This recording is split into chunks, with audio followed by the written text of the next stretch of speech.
First time కొంచెం భయపెట్టకండి.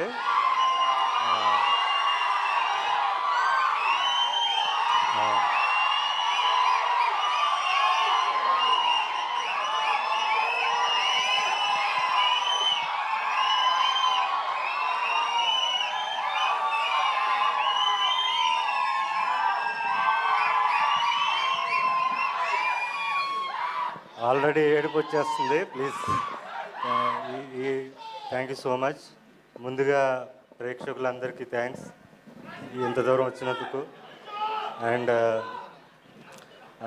మా chief guest, మన pan India star, pan India producer, pan India brand ambassador, అన్నిటికన్నా ఎక్కువగా మా గురువు గారు, అంటే నాకు సినీ ఇండస్ట్రీలో ఒకటే గురువు, ఒకటే గాడ్ ఫాదర్, ఆయన సురేష్ బాబు. ఆయన కొడుకైన రానాకి special thanks. And next future pan India director కాబోతున్న మారుతి గారికి స్పెషల్ థ్యాంక్స్ చీఫ్ గెస్ట్గా వచ్చినందుకు.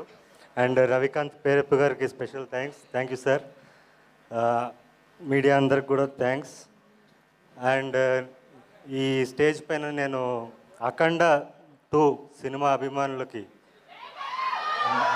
బాలయ్య గారి అభిమానులందరికీ కూడా అభినందనలు తెలియజేస్తున్నాను. ఎందుకంటే 5 రోజుల నుంచి మేము నిద్రపోలేదు. సో మీరు కూడా నిద్రపోలేదు. నిద్రపోకుండా డిక్టేట్ చేశారు. ఇదిరా డేటు, రిలీజ్ చేయబోతే పోపిస్తామని చెప్పి మీరు డిక్టేట్ చేశారు. So I'm very proud of that. Of course మా సినిమాకి కొంచెం కష్టం రావచ్చు, 1 డే డిలే అవ్వచ్చు. ఆ 1 డే డిలేకి కూడా కారణం మా విశ్వప్రసాద్ గారు. మీరు ఒక ప్యాషన్తో చేశారు, ఒక ఫైర్తో చేశారు. ఈ సినిమా ఆగకూడదు. ఓకే, బాలకృష్ణ గారి సినిమా అంటే మర్రి చెట్టు, దాని పక్కన మొక్క కూడా మొలిచే అవకాశం ఉంటుంది.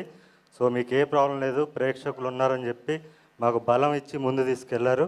సో విశ్వప్రసాద్ గారికి స్పెషల్ థ్యాంక్స్ సార్. అండ్ నేను ఒక విషయం మాట్లాడడానికి వచ్చానండి. నేను ఫ్రీగా సినిమాలు చూపించాను, నా సినిమాల్ని కళనాది వెల మీద అనే కాన్సెప్ట్లో. సో వాళ్ళందరికీ చేరాలి ఇప్పుడు నా సినిమా వస్తుందని. లాస్ట్ ఇయర్ నేను సినిమా తీశాను. నేను కష్టపడి 2 కోట్లు పెట్టి పరాక్రమం సినిమా తీశాను, థియేటర్లో రిలీజ్ చేశాను. కానీ నా దగ్గర పబ్లిసిటీకి డబ్బులు లేక రిలీజ్ చేసి ఇంట్లో కూర్చున్నాను. అయినా కూడా తెలిసిన ప్రేక్షకులు నా సినిమా వస్తుందని తెలుసుకుని మరి ఊర్లు దాటి ఎక్కడో థియేటర్స్లో రిలీజ్ అయితే వచ్చి మరీ దాన్ని 3 వారాలు నడిపించారు.